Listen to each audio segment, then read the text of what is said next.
الحمد للہ وکفا وسلام علی عبادہ الذین اصطفیٰ اما بعد فاعوذ باللہ من الشیطان الرجیم بسم اللہ الرحمن الرحیم۔ محترم سامعین کرام، میری آج کی گفتگو کا موضوع اللہ رب العزت کی شان کو بیان کرنا، اللہ کو اپنا رب ماننا اور ایسا سبق یاد کرنا جو آخرت میں قبر میں ہمارے کام آئے۔ اللہ تعالیٰ مجھے اور آپ سب کو اپنا سبق یاد کروا دیں، یا اللہ پکا یاد کروا دیں، یا اللہ سبق سنانے کا وقت قریب آ رہا ہے، مہربانی فرمائیں۔ وہ سبق ہے ربی اللہ، میرا رب اللہ تعالیٰ ہے۔ گھر والے تھوڑا سا رو دھو کر ہمیں غسل کرا کے کفن پہنا کے مٹی کی قبر میں ڈال آئیں گے، اوپر بھاری سل رکھ دیں گے، پھر آنسو بہانے والے ہم پر منو مٹی ڈال دیں گے۔ گھر یہاں رہ جائے گا، مال یہاں رہ جائے گا، اپنا بنا بنایا کمرہ یہاں رہ جائے گا۔ ہم نہ بول سکیں گے، نہ دیکھ سکیں گے، نہ کوئی حکم کر سکیں گے، نہ روک سکیں گے۔ چپ چاپ قبر میں جا لیٹیں گے، وہاں فوراً امتحان لینے والے آ جائیں گے اور کہیں گے سبق سناؤ، فوراً سناؤ، من ربو کا، تمہارا رب کون ہے۔ اس وقت اگر ہمارے دل کو سبق یاد ہوا اور ہم پکار اٹھے ربی اللہ، تو بس پھر مزے ہو جائیں گے۔ دنیا کے گھر سے اچھا گھر مل جائے گا، دنیا کے کمرے سے اچھا کمرہ مل جائے گا، دنیا کے یاروں سے اچھے یار مل جائیں گے، دنیا کے عیش و آرام سے اچھا عیش و آرام مل جائے گا، دنیا کے سارے دکھ ختم ہو جائیں گے، نہ کوئی ٹینشن ہوگی، نہ کوئی غم، نہ کوئی دشمنی ہوگی، نہ کوئی حسد، نہ کسی گناہ کا خطرہ ہوگا، نہ مہنگائی کی کوئی پریشانی، نہ پیچھے افسوس ہوگا، نہ آگے کی فکر۔ اس لیے ہمیں جلدی جلدی سبق یاد کر لینا چاہیے، بہت پکا یاد کر لینا چاہیے کہ ربی اللہ۔ کبھی کبھار تسبیح ہاتھ میں لے لیا کریں اور تنہائی میں بیٹھ کر سبق پکا کیا کریں، پورے یقین سے، پورے وجد سے، پورے شوق سے سینکڑوں بار پڑھا کریں ربنا اللہ۔ ہم تقدیر کے ساتھ بندھے ہوئے ہیں، ہم دنیا میں نہ اپنی قسمت سے زیادہ کھا سکتے ہیں، نہ قسمت سے زیادہ کما سکتے ہیں، نہ ہم اپنی مرضی سے مر سکتے ہیں، اور نہ جتنا چاہے جی سکتے ہیں۔ محترم سامعین، ہم نہ ہر گناہ سے بچ سکتے ہیں، نہ کسی مصیبت کو ٹال سکتے ہیں، پھر ہمیں دنیا میں کیوں بھیجا گیا؟ پیدا فرمانے سے لے کر پالنے تک سارے کام تو ہمارے رب نے کرنے ہیں، پھر ہم نے کرنا کیا ہے؟ ہم گورے ہوں تو کالے نہیں ہو سکتے، کالے ہوں تو گورے نہیں ہو سکتے۔ ہم لمبے ہوں تو ٹھگنے نہیں ہو سکتے، اگر ہم ٹھگنے ہیں تو لمبے نہیں ہو سکتے۔ ہم مالدار ہوں تو اپنی مرضی سے غریب نہیں ہو سکتے، ہم غریب ہیں تو اپنی مرضی سے مالدار نہیں ہو سکتے۔ نہ سورج اور چاند کو چلانا ہماری ذمہ داری، نہ رات دن کو لانا ہماری ذمہ داری، نہ گرمی اور سردی لانا ہمارے بس میں، نہ آندھی اور طوفان کو روکنا ہمارا کام۔ پھر ہمارا کام کیا ہے؟ ہماری اس دنیا میں ڈیوٹی کیا ہے؟ ہم کس لیے پیدا کیے گئے؟ جواب یہی ہے کہ ہم دنیا میں ایک سبق سیکھنے اور یاد کرنے کے لیے آئے۔ یہ سبق بہت بڑا ہے، بہت عظیم ہے۔ اس سبق کو یاد کرانے کے لیے آسمان سے کتابیں نازل ہوئیں، پیغمبر بھیجے گئے، اور اسی سبق میں ہماری کامیابی چھپا دی گئی۔ بس جو یہ سبق یاد کر لے وہ کامیاب، اور جو یاد نہ کر سکا وہ ناکام۔ اس لیے رات ہو یا دن، گرمی ہو یا سردی، دکھ یا ہو سکھ، ہم اسی سبق سے جڑے رہیں ربی اللہ، اور ہم اپنے رب کو اچھی طرح مان لیں، اور ہم اپنے دل کو، اپنے نفس کو، اپنی روح کو، اپنی زبان کو، اپنے بال بال کو یاد کروا دیں ربنا اللہ۔ غور کریں، قرآن عظیم الشان کا آغاز ہوا تو سب سے پہلے یہی سبق یاد کرایا گیا۔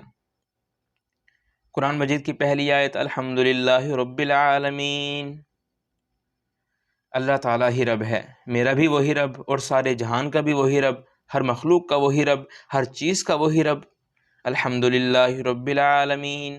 قرآن کا آغاز اسی بڑے سبق سے ہوا، اور قرآن کا اختتام بھی اسی سبق پر۔ اللہ تعالیٰ ہی رب الفلق، رب الناس۔ دل کے اندر اتر جائے کہ رب بس ایک ہے، وہ اللہ تعالیٰ ہے۔ کبھی توفیق ملے تو قرآن مجید کے وہ مناظرہ پڑھیں جو حضرت سیدنا موسیٰ علیہ السلام اور فرعون کے درمیان ہوا۔ محترم سامعین، فرعون کوئی معمولی آدمی نہیں تھا، اس پر رب العالمین کے اتنے انعامات تھے کہ کوئی آدمی ان کا تصور بھی نہیں کر سکتا۔ وہ زمین پر ایک عجوبہ تھا، جس طرح کہ آج اس کی لاش ایک عبرت ہے، وہ دنیاوی انعامات کی بچھاڑ دیکھ کر خود کو رب سمجھ بیٹھا۔ یہ ضد اور تکبر نے اسے اصل سبق بھلا دیا۔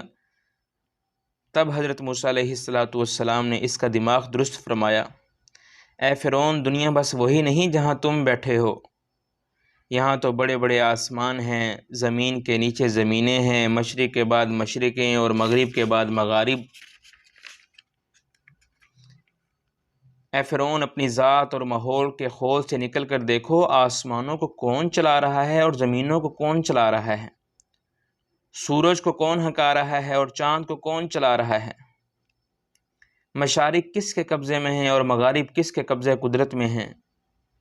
میرا رب ہی یہ سب کچھ چلا رہا ہے اور وہ اللہ تعالی ہے، تم تو اس رب کی ایک حقیر سی مخلوق ہو۔ فرعون لاجواب ہو گیا، مقابلے پر جادوگروں کو لایا۔ حضرت موسیٰ علیہ السلام نے جادوگروں کو فوراً سبق یاد کرا دیا، وہ مومن ہو گئے، شہید ہو گئے۔ فرعون اب قتل کی سازشیں کرنے لگا۔ دور شہر سے ایک شخص دوڑتا آیا، اس نے آواز لگائی، کیا تم موسیٰ کو اس جرم میں قتل کرنا چاہتے ہو کہ وہ کہتا ہے ربی اللہ؟ ذرا قرآن مجید کھولیں، اس میں سورۃ المؤمن، اس میں یہ قصہ غور سے پڑھیں، تب آپ کا دل پکارے گا ربی اللہ، اور اپنے دل کا وظیفہ بنا لیں ربی اللہ، ربنا اللہ۔ جب آپ یہ پکاریں گے تو قرآن آپ کو بشارت دے گا، ان الذین قالوا ربنا اللہ، بے شک جو لوگ کہتے ہیں ہمارا رب اللہ ہے اور پھر اس پر ڈٹ جاتے ہیں، ان پر اللہ تعالیٰ کے فرشتے نازل ہوتے ہیں جو ان کو طرح طرح کی خوشخبریاں سناتے ہیں۔ اب منظر بدلتا ہے، یہی شخص قبر میں جا لیٹتا ہے، وہاں فوراً امتحان والے فرشتے آ جاتے ہیں اور پوچھتے ہیں من ربو کا، یہ جواب دیتا ہے ربی اللہ، اور دین میرے اسلام میں حضرت آقا مدنی صلی اللہ علیہ وسلم اللہ تعالیٰ کے رسول ہیں۔ بس 3 سوال، 3 جواب، امتحان ختم۔ بظاہر بہت آسان، مگر صرف ان کے لیے جو اللہ تعالیٰ کے فضل و کرم سے دنیا میں یہ سبق یاد کر کے جائیں گے۔ ربی اللہ، کوئی سوچے گا بہت آسان معاملہ ہے، پھر امتحان کیسا؟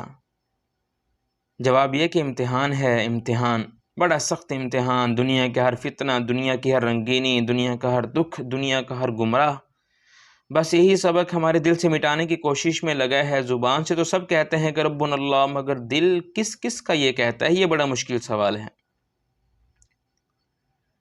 لوگ رب کی تلاش میں ہی غلطی کرتے ہیں اور مخلوق کو اپنا رب سمجھ لیتے ہیں، طاقتور کو اپنا رب سمجھ لیتے ہیں، ہر مالدار کو اپنا رب سمجھ لیتے ہیں، ہر ظالم جابر کو اپنا رب سمجھ لیتے ہیں۔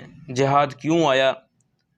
اس لیے نہ کہ کوئی کافر طاقتور نہ ہو، کیونکہ جب کافر طاقتور ہوتا ہے تو لوگ اس کے سامنے اس طرح جھکتے ہیں جس طرح آج کے کئی مسلمان امریکہ کے سامنے جھکے ہیں، اور اس کی رضامندی کے لیے ظلم بھی کرتے ہیں، قتل بھی کرتے ہیں، فسق بھی کرتے ہیں اور کفر تک جاتے ہیں، کیونکہ ان کے دلوں نے اصلی سبق یاد ہی نہیں کیا، وہی اصل سبق جو قرآن مجید میں بار بار بار بار سکھایا گیا۔ جان لو، مان لو، یاد کر لو، دل میں بٹھا لو کہ ربنا اللہ۔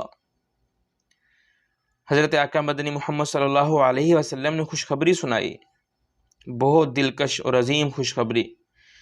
ارشاد فرمایا، جو اللہ تعالیٰ کے رب ہونے پر راضی ہو گیا، جو دین اسلام پر راضی ہو گیا، جو حضرت محمد صلی اللہ علیہ وسلم کی رسالت پر راضی ہو گیا، اس نے ایمان کا مزہ چکھ لیا۔ محترم سامعین، اردو زبان میں راضی ہونے کا لفظ کچھ کمزور سے معنی میں آتا ہے، یعنی بس مان لینا، مگر عربی میں یہ لفظ بڑے جامع معنی رکھتا ہے، یعنی پوری طرح مطمئن ہو جانا، دل کا اس چیز پر جم جانا، نفس میں اس چیز کی ایسی خوشی داخل ہونا کہ اس کے علاوہ کا سوچنا بھی محال ہو۔ بس جس کا دل اللہ تعالیٰ کو رب ماننے پر جڑ گیا، ایسا جم گیا، ایسا خوش ہو گیا، اس کے علاوہ کا تصور اسے آگ میں جڑنے جیسا محسوس ہوا، تو اس کی کیفیت کو کہتے ہیں رضیت باللہ ربا۔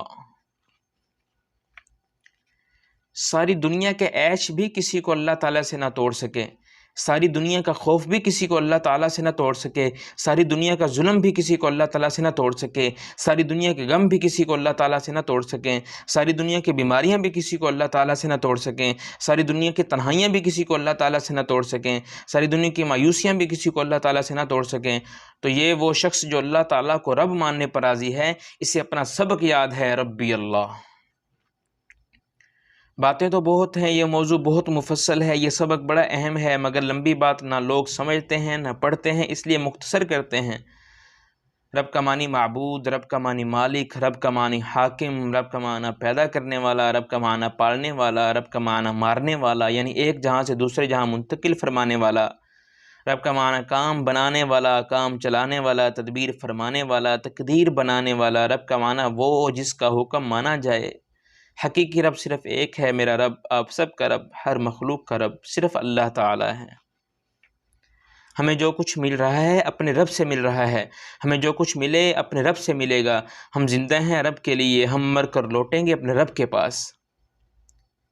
ہماری کامیابی رب کو پہچاننے میں ہے۔ کوئی کیڑا بہت سی گندگی جمع کر لے یا کوئی انسان بہت سی دولت جمع کر لے، وہ رب نہیں بن جاتا۔ اللہ تعالیٰ کے سامنے اس کی کوئی حیثیت نہیں۔ کوئی سانپ بہت زہریلا ہو جائے یا کافر بہت طاقتور ہو جائے، وہ رب نہیں بن جاتا۔ بس ہر مخلوق کا خوف دل سے نکال کر ہم کہیں ربی اللہ۔ مخلوق میں نہ کسی سے کوئی لالچ ہو، نہ طمع، نہ امید، نہ توقع، نہ کوئی غرض۔ اگر کسی کے بارے میں وسوسہ یا لالچ آئے تو جھٹک دیں اور کہہ دیں کہ ربی اللہ۔ دکھ ہو یا سکھ، غم ہو یا خوشی، تنگ دستی ہو یا خوشحالی، کوئی حالت اصل سبق نہ بھلا سکے، ربی اللہ۔ اور سنیں، اگر خدا نہ خواستہ بہت بڑی غلطی ہو جائے، خدا نہ خواستہ گناہ ہو جائے، غفلت ہو جائے یا کوتاہی ہو جائے، پھر بھی اصل سبق نہ بھولیں، بلکہ اپنے رب کو ہی پکاریں، ربنا ظلمنا انفسنا ربنا اغفر لنا ذنوبنا۔ اور سب سے اہم بات، جب دل میں اس سبق کا یقین پکا ہو جائے کہ میرا رب اللہ تعالی ہے، سجدے میں اس سبق کی یاد دہانی پرکیف ہو جائے، سبحان ربی الاعلی، تو پھر رب کہہ کر جو کچھ بھی مانگا جائے وہ مل جاتا ہے۔ یہ اس سے بہتر مل جاتا ہے۔ خود کو تنہا کیوں سمجھ رہے ہو؟ مایوس کیوں بیٹھے ہو؟ اٹھو، پکارو یا رب، یا ربنا، یا اللہ مجھے یہ سبق پکا کرا دے، سب اہل ایمان کو یہ سبق پکا کرا دے، ربی اللہ۔ دعا ہے کہ اللہ تعالی ہمیں اس پر عمل کرنے کی توفیق عطا فرمائے۔ وآخر دعوانا ان الحمد للہ رب العالمین۔